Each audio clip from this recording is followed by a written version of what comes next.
આજે આપણે એક એવા વિશેષ વ્યક્તિ સાથે વાત કરવા જઈ રહ્યા છીએ કે જેમણે ઘણા વિશેષ વ્યક્તિઓ સાથે વિશેષ વાતો કરે છે.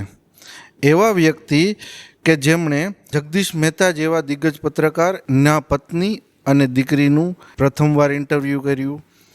એવા વ્યક્તિ કે જેમણે ગોપાલ ઇટાલિયાના બાળપણનો એની માતાનો સંઘર્ષ આપણી સામે લાવ્યા. એક એવા વ્યક્તિ કે જેણે સૌપ્રથમવાર પત્રકારત્વમાં જોબ છોડી પોતાની અને પોતાનું અલગ પ્લેટફોર્મ જાતે ઊભું કરવાનું સાહસ કર્યું. એક એવા વ્યક્તિ કે જેમણે દૂરદર્શનથી લઈ TV9, VTV, ETV જેવા પ્લેટફોર્મ થકી પોતાનું પ્લેટફોર્મ વિશેષ વિથ દિનેશ ઊભું કરી અને આપણને એક એવો સંદેશ આપ્યો કે જો તમારી પાસે જ્ઞાન, ધૈર્ય, સાહસ અને સત્ય હોય તો તમારે કોઈ બેનર કે કોઈ પ્લેટફોર્મની જરૂર હોતી નથી. અને એકલા હાથે એમનું પ્લેટફોર્મ 3 થી 4 મિલિયન વ્યૂ સુધી લઈ ગયા છે. એક એવા વ્યક્તિને આજે મળશું.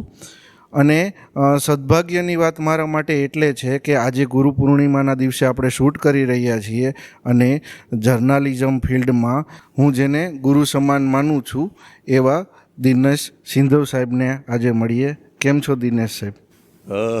થેન્ક યુ જેવીજી, હું બહુ સરસ છું અને જૂનાગઢમાં ગિરનારની ગોદમાં હું તમને ઇન્ટરવ્યૂ આપી રહ્યો છું. ગુરુ કીધો છે પણ મને લાગે છે કે ગુરુ તો કૃષ્ણ આપણો હોવો જોઈએ. કૃષ્ણ આપણો ગુરુ હોય અને કૃષ્ણ વંદે જગદગુરુ, એટલે કૃષ્ણને ગુરુ માનો, મને ગુરુ ન માનો, પણ તમારી ભાવના માટે થેન્ક યુ વેરી મચ. નગરનાદ નામનું જે ડિજિટલ પ્લેટફોર્મ છે એનો હું પણ સબસ્ક્રાઈબર છું, હું પણ ફોલોવર્સ છું. ખૂબ આભાર સાહેબ. તો એક નાદ સંભળાય છે જેમાં નિષ્પક્ષતા છે, નિડરતા છે અને નિર્ભેળતા છે.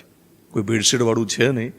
તો નગરનાદ માટે તમને અભિનંદન અને ભગવાન દત્તાત્રેયને પ્રાર્થના કરું છું કે તમે એટલા બધા સફળ થાઓ કે જેમ ગિરનારની છેલ્લી ટૂંક છે તો તમે ટોચ ઉપર પહોંચો. અને ભગવાનને એ પણ પ્રાર્થના કરું કે બહુ ઝડપથી ના પહોંચે, બહુ ઓર્ગેનિક રીતે. અને આપણે ગિરનાર ચડવો હોય તો પહેલું પગથિયું, બીજું પગથિયું, ત્રીજું પગથિયું, એ ચડવાની મજા છે, રોપવેની એ મજા, સફરની મજા છે, રોપવેની મજા નથી. તો એ તમે સફરની મજા લો, તમે સાધનાની મજા લો અને પછી જે તમે છેલ્લી ટૂંક ઉપર પહોંચશો અને જે મજા આવશે એ ખરી સફળતા છે. તો નગરનાદ માટે હું શુભકામના પાઠવું છું.